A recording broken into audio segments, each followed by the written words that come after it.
Hello student, कैसे हो आप सब। आई होप आप सभी अच्छे होंगे और आपकी पढ़ाई भी जोरों शोरों से चल रही होगी। इसी पढ़ाई को अच्छी से बहुत अच्छी करने के लिए आ चुका है आपका अपना YouTube channel the science academy. मैं हूं विक्रम सिंह, जो कराऊंगा आपको साइंस के हर टॉपिक्स को क्लियर एंड हर डाउट को सोल्व। तो अपना क्या चल रहा था, अपना चल रहा था क्लास 7 का चैप्टर नंबर 3, जिसका नाम है रेशो से वस्त्र तक, जिसमें अपन ने क्या क्या पढ़ लिया है। अपन ने पढ़ा है रेशे क्या होते हैं, अपन ने पढ़ा है जानतव रेशे क्या होते हैं, फिर अपन ने पढ़ा ऊन क्या होती है, वो हमें किससे प्राप्त होती है, कैसे प्राप्त होती है, और रेशों से ऊन तक कैसे कैसे प्रोसेस में हमें ऊन प्राप्त होती है, वो सब हमने डिस्कस कर लिया है एंड हमने अच्छे से पढ़ लिया है। तो आई होप आपको सब समझ में आया होगा और आपके बहुत सारे डाउट्स क्लियर हुए होंगे। तो आज की क्लास में अपन क्या पढ़ने वाले हैं, आज की क्लास में अपन पढ़ने वाले हैं रेशम कीट पालन या सेरिकल्चर। ठीक है, क्या है सेरिकल्चर या रेशम कीट पालन। तो क्या होता है रेशम कीट पालन कि हमें रेशम प्राप्त करने के लिए जो रेशम कीट को पालना या फिर उसकी संरक्षण करना हमें आवश्यकता होती है, वो कहलाता है रेशम कीट पालन या सेरिकल्चर। तो क्या होता है, तो आज का टॉपिक क्या है अपना, आज का टॉपिक है रेशम कीट पालन या सेरिकल्चर। ठीक है, तो क्या होता है मेरे साथ नोट करो और लिखो आज का अपना पहला टॉपिक। तो आज का अपना टॉपिक है रेशम कीट पालन। क्या है रेशम कीट पालन, इंग्लिश में इसको कहा जाता है सेरिकल्चर। क्या है इंग्लिश में हमसे कह रहे हैं सेरिकल्चर।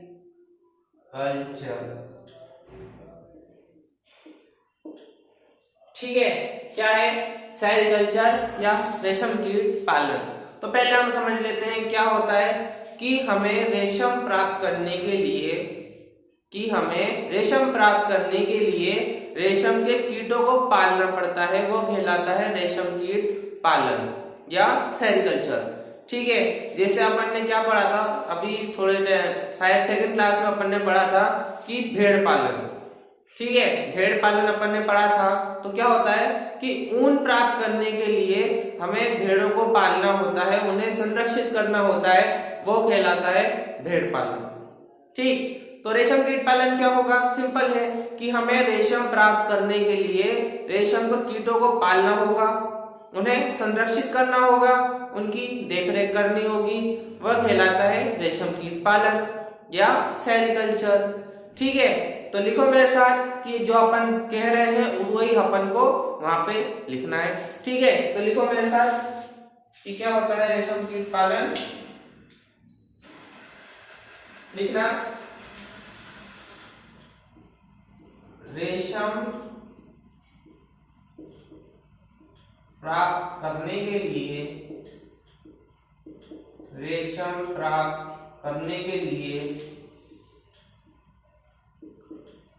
रेशम कीट को पालना या संरक्षित करना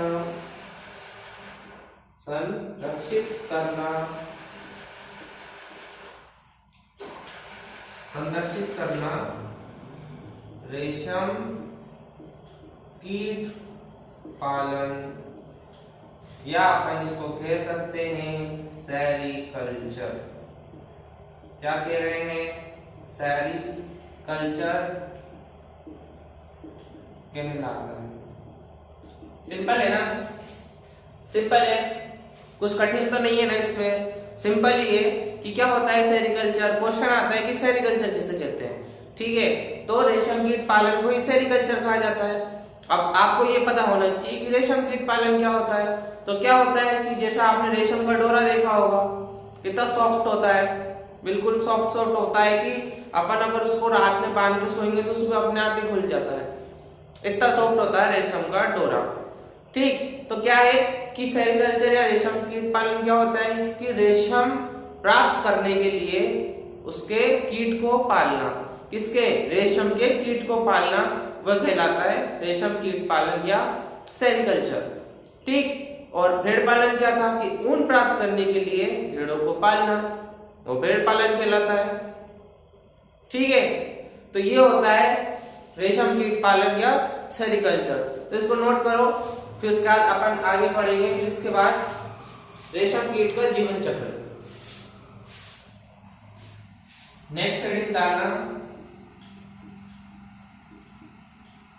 रेशम कीट का जीवन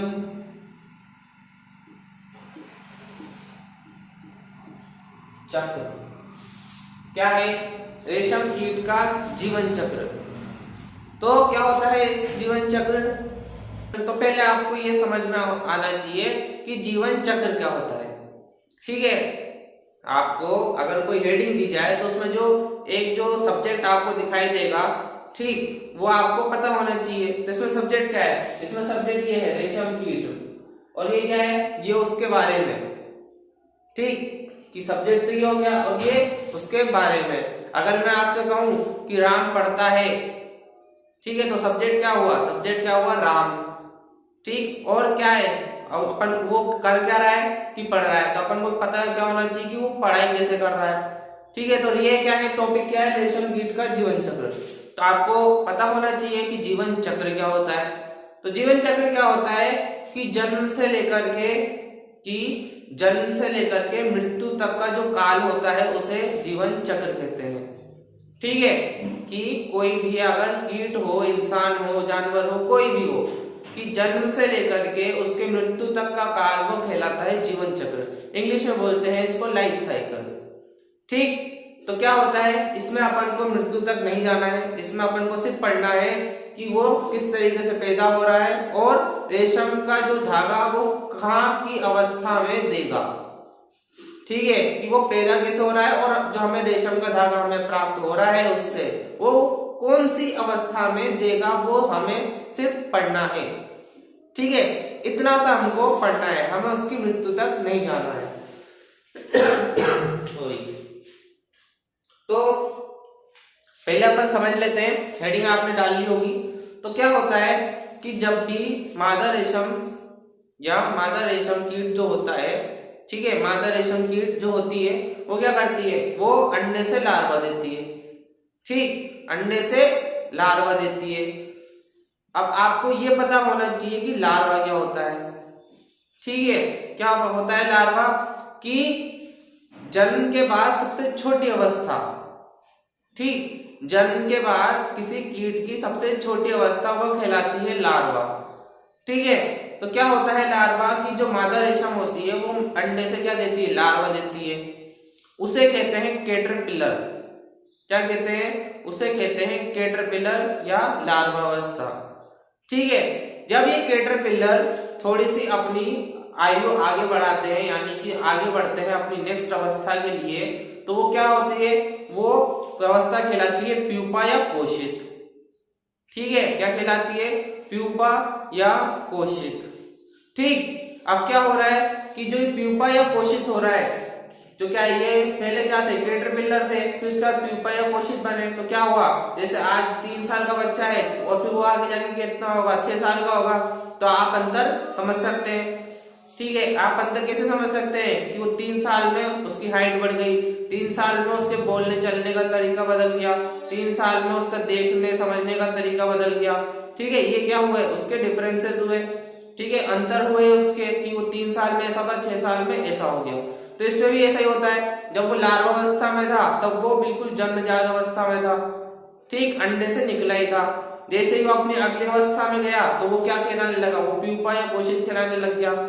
जैसे ही वो प्यूपा या कोशित कहलाता है, वैसे क्या होता है, उसमें एक पावर आती है जिससे क्या होता है कि वो अपनी बॉडी से प्रोटीन को रिलीज करता है।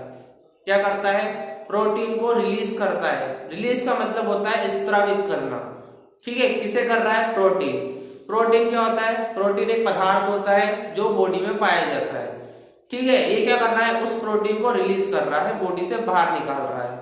ठीक है, अब क्या कर रहा है, ये जो प्रोटीन होता है, प्रोटीन सूख करके कैसा हो जाता है, ये धागे के रूप में बदल जाता है। ठीक है, जो ये प्रोटीन है इसकी बॉडी से रिलीज होकर ये क्या कर रहा है, ये धागे में कन्वर्ट हो रहा है। ठीक है, धागे में बदल रहा है। अब ये क्या कर रहा है, प्यूपा कोशिश या कैटरपिलर क्या कर रहा है, ये जो धागा है वो इतना सारा इकट्ठा को कर लेता है, रिलीज कर करके ये अपने खुद को ही ढक लेता है उससे। ठीक, कि वो इतना रिलीज करता है कि खुद को ही एक आवरण बना लेता है, सुरक्षा कवच बना लेता है। ठीक है, सुरक्षा कवच बना लेता है और ढक लेता है।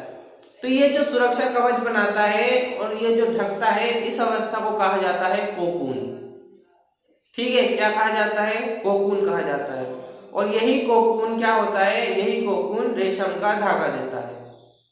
ठीक है, क्या होता है कि यही कोकून रेशम का धागा देता है। तो आपसे क्वेश्चन पूछा जाएगा कि वह कौन सी अवस्था है जिसमें क्या करता है, कोई भी रेशम कीट अपनी या रेशम का धागा हमें प्रदान करता है।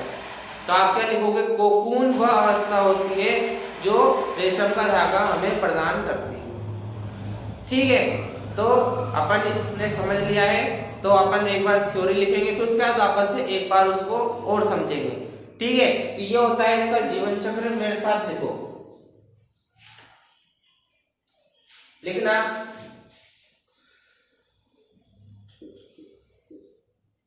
मादा रेशम कीट अंडे से लार्वा देती है। क्या कर रही है, मादा रेशम कीट अंडे से लार्वा दे रही है। ठीक है, अंडे से लार्वा दे रही है, जो क्या खिला रहे हैं, जो कैटरपिलर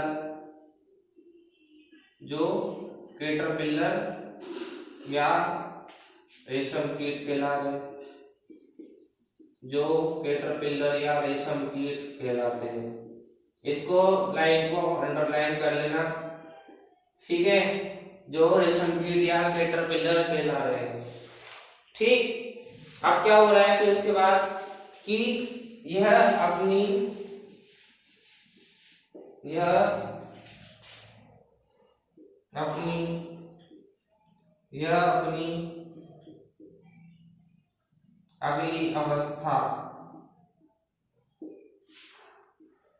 अगली अवस्था में पहुंचते हैं, तो प्यूपा या कोशित कहलाते हैं। क्या कहलाते हैं, प्यूपा या कोशित कहलाते हैं, जब ये अपनी अगली अवस्था में पहुंचते हैं। ठीक है, फिर क्या हो रहा है, तो उसके बाद क्या हो रहा है, इस अवस्था में क्या कर रही है, इस अवस्था में प्रोटीन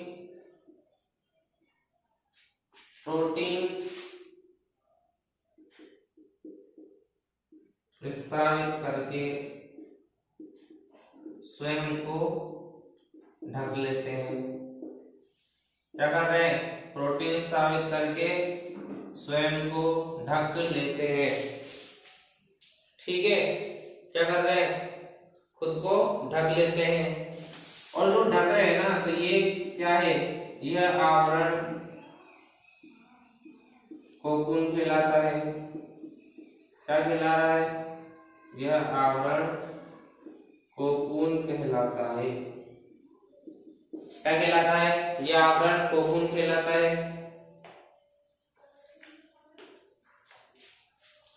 तो उसके बाद लास्ट लाइन लिखेंगे, रेशम का धागा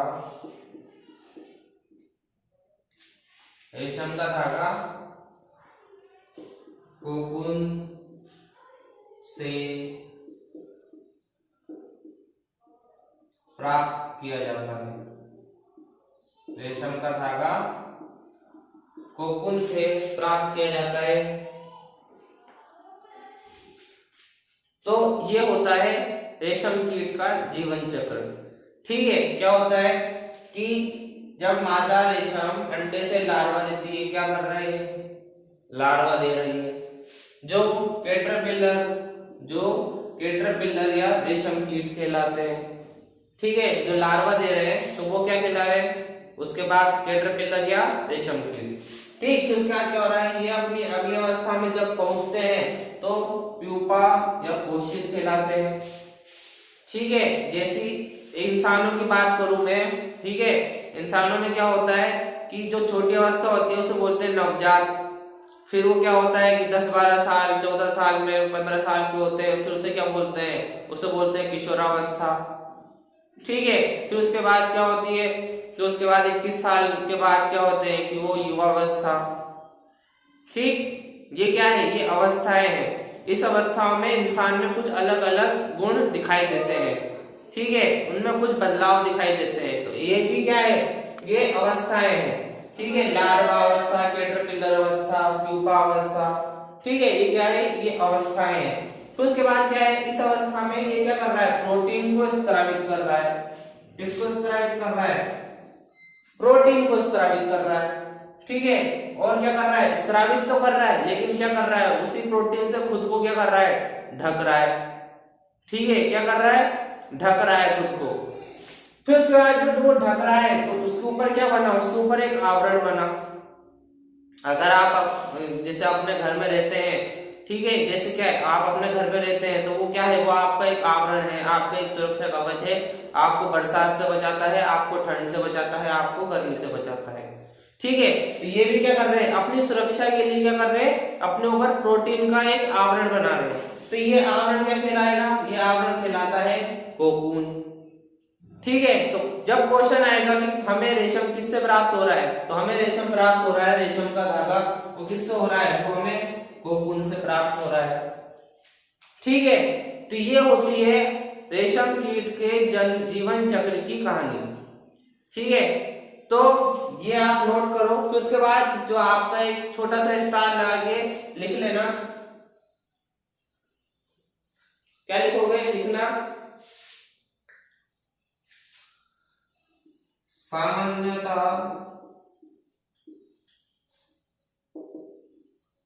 रेशम कीट, सामान्यतः रेशम कीट शहतूत रेशम कीट है। क्या है, सामान्यतः जो रेशम कीट होता है वो क्या होता है, शहतूत रेशम कीट होता है। ठीक है, शहतूत क्या होता है, शहतूत एक पेड़ का नाम होता है। ठीक, शहतूत क्या होता है, शहतूत एक पेड़ का नाम होता है। ठीक है, शहतूत क्या होता है, एक पेड़ का नाम होता है, जिसपे क्या होता है कि रेशम कीट क्या होते हैं, जन्म लेते हैं और क्या करते हैं, हमें रेशम का धागा प्रदान करते हैं। ठीक है, तो जो भी हमें जो मोस्टली जहां से हमें रेशम का धागा प्राप्त हो रहा है वो पेड़ का नाम दिया गया है शहतूत। ठीक है, और रेशम कीट आप समझते ही हैं। तो ये होता है रेशम कीट पालन, सेरीकल्चर। ठीक है, तो सेरीकल्चर क्या होता है, क्या होता है सेरीकल्चर या रेशम कीट पालन, कि रेशम प्राप्त करने के लिए रेशम के कीट को पालना या उन्हें संरक्षित करना, वह कहलाता है रेशम कीट पालन या सेरीकल्चर।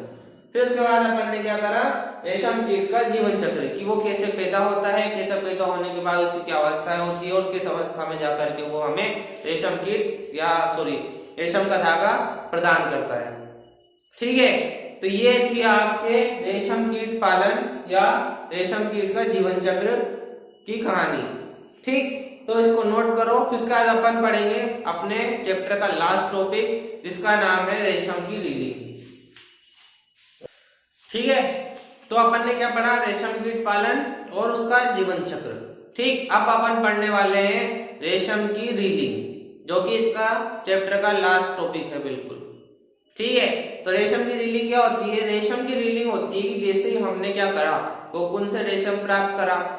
ठीक है, कोकून से रेशम प्राप्त करा, देन उसके बाद क्या कर रहे हैं, उसको रेशम को धागे में कन्वर्ट करने के लिए वो कहलाता है रेशम की रीलिंग। ठीक है, जैसे हमने क्या करा था, हमने ऊन के प्राप्त करने के लिए क्या करा था, इतनी 6-7 प्रोसेस अपन ने पढ़ी थी ना, कि 6-7 प्रोसेस होती है, अभिमार्जन, धुलाई, बर निकालना, छटाई, ये सब क्या हुआ था, ये प्रोसेस थी। इसमें क्या होती है, इसमें एक सिंपली रेशम की रीलिंग होती है बस। कि जो कोकून से हमें जो रेशम प्राप्त हो रहा है ना, उसको क्या कर रहे हैं, उसको धागे में बदल रहे हैं, बस वो कहलाता है रेशम की रीलिंग। ठीक है, तो मेरे साथ हेडिंग डालो। क्या हेडिंग है?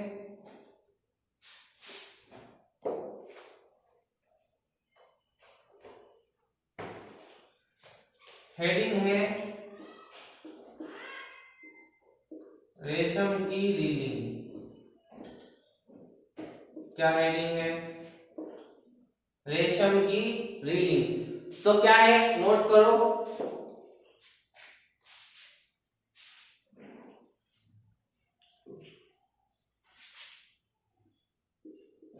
रेशम के रूप में, रेशम के रूप में उपयोग के लिए, उपयोग के लिए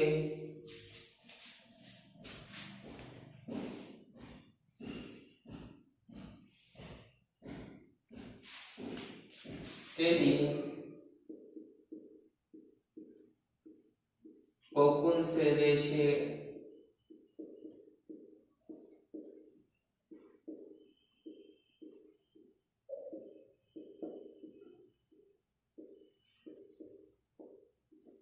कोकून से रेशे निकालने के पश्चात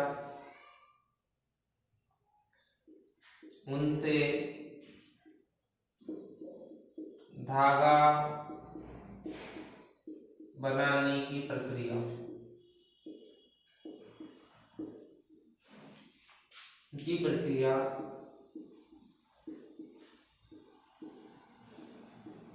रेशम की रीलिंग कहलाती है। क्या कहला रही है? रेशम की रीलिंग कहलाती है। क्या है कि रेशम के उपयोग के लिए, कि रेशम के रूप में जो भी हमें जो रेशम प्राप्त होगा उसको उपयोग करेंगे, कि उपयोग के लिए कोकून से रेशे, कोकून से रेशे हमें मिलने के बाद क्या कर रहे हैं, उनसे धागा बनाने की प्रक्रिया, वह कहलाती है रेशम की रीलिंग।